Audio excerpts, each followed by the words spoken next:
on vous dira beaucoup de choses à ces faits, mais ce qu'il faut retenir que la maladie ne se transmet que par la voie sanguine. Donc, la seule et l'unique voie, c'est la voie sanguine. Maintenant, quels sont maintenant les facteurs ou soit les moyens qui peuvent favoriser ces transferts-là à travers la voie sanguine? Alors là, on peut parler principalement de la voie sexuelle, donc une infection qui peut être transmise de manière sexuelle, c'est-à-dire que lorsqu'il y a contact du sang entre les deux partenaires pendant un rapport, c'est alors que le virus peut être inoculé chez une personne et être infecté. Alors, à part la voie sexuelle, on a également d'autres voies, en l'occurrence, chez les personnes qui sont des drogueurs, parce que chez eux, ils utilisent les aiguilles.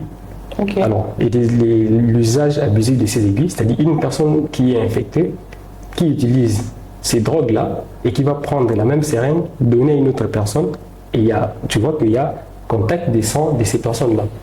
Et puis à part ça, les objets tranchants, non seulement les aiguilles, mais également des gilettes, des coupes-ongles et d'autres substances. Donc, aussi par la voie materno-fétale, c'est-à-dire que pendant l'accouchement, lorsque l'enfant est en train de descendre dans la filière génitale, si cet accouchement-là connaît par exemple des situations de traumatisme et que l'enfant est traumatisé dans la filière génitale et qu'il y a des petites lésions chez une mère PVV, donc c'est-à-dire personnes vivant avec les VIH, l'enfant peut également se contaminer.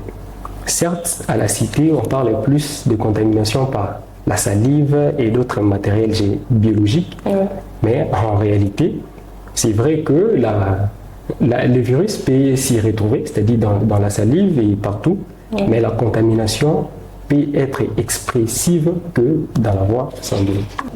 Parce que l'influence de l'air, l'influence de la température, l'influence de peut-être la saison n'a pas un effet nocif chez les virus, proprement dit. Quand on parle du temps, on fait référence à plusieurs facteurs. C'est-à-dire que chez une personne, par exemple, pour utiliser un objet tranchant et être directement transmis chez une autre personne suite à l'usage de ces mêmes effets-là, les vents, ça n'a rien à voir.